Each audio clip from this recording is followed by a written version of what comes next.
Salam sejahtera untuk kita semua. Yang terhormat Bapak Ibu Dewan Juri dan yang saya kasihi teman-teman pendebat perwakilan dari setiap sekolah seprovinsi NTT. Sebagai insan yang beriman, patutlah kita panjatkan puji dan syukur kehadirat Tuhan yang Maha Kuasa. Karena atas berkat dan rahmat-Nya, kita semua masih bisa menghirup napas kehidupan hingga saat ini. Perkenalkan, nama saya Rosalia Puki. Saya perwakilan dari SMAS Katolik Regina Pacis Bajawa, Kabupaten Ngada, Provinsi Nusa Tenggara Timur. Mosi kita kali ini bahwa penerimaan mahasiswa baru didasarkan pada tes talenta bawaan, bukan pada hasil nilai atau tes akademik. Dari mosi tersebut saya memiliki 3 variabel, yakni yang pertama, mahasiswa baru.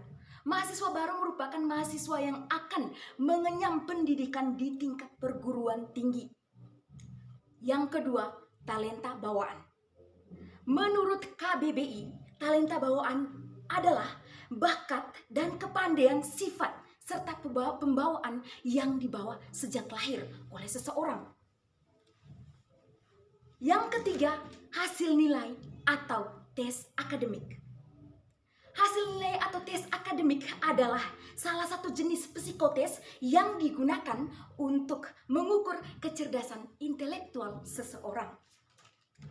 Dari mosi tersebut, saya memiliki 4 argumen, yakni yang pertama. Jika dikaji lebih mendalam berdasarkan pengertian talenta bawaan dari KBBI, bakat adalah kemampuan dasar yang dimiliki oleh seseorang untuk belajar dalam tempo yang relatif singkat, atau pendek jika dibandingkan dengan orang lain. Namun hasilnya lebih maksimal, atau tempo yang singkat hasilnya lebih berkualitas. Mengapa hasilnya lebih maksimal? Karena pada saat seseorang dididik sesuai dengan bakat dan minatnya, tentu saja akan menghasilkan orang-orang yang berkualitas pada bidangnya. Dengan yang berikut, dengan adanya penerimaan mahasiswa baru yang didasarkan pada talenta bawaan, pemahaman siswa itu lebih cepat. Siswa lebih paham dengan apa yang diajarkan karena sesuai dengan bakatnya yang dibawa sejak lahir. Sehingga dapat menghasilkan seperti yang saya katakan tadi, bahwa orang-orang lebih berkualitas pada bidangnya. Dan seharusnya di Indonesia sekarang ini sudah menerapkan sistem pendidikan seperti itu. Artinya pada saat menerima mahasiswa baru, yang dites itu adalah bakat dan minat dari seorang siswa itu sendiri, sehingga bisa menghasilkan manusia yang berkualitas pada bidangnya. Yang berikut, dengan adanya tes penerimaan mahasiswa baru yang berdasarkan bakat bawaan dapat menghindari praktik KKN.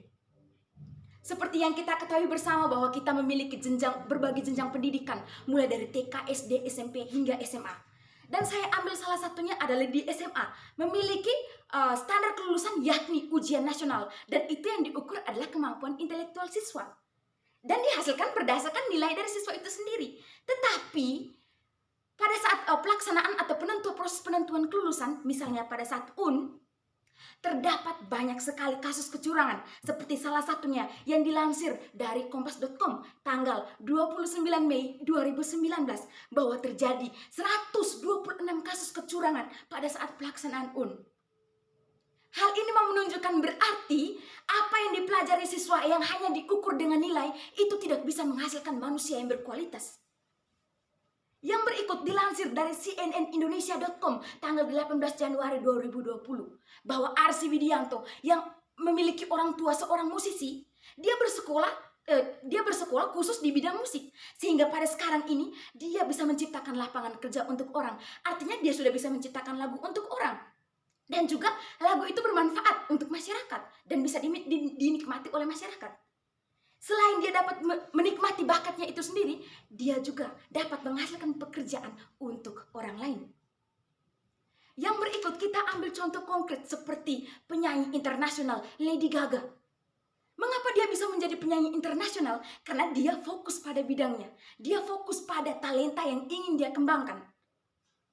Kita jangan jauh-jauh ke kancah internasional, kita kembali lagi dengan Agnes Monica.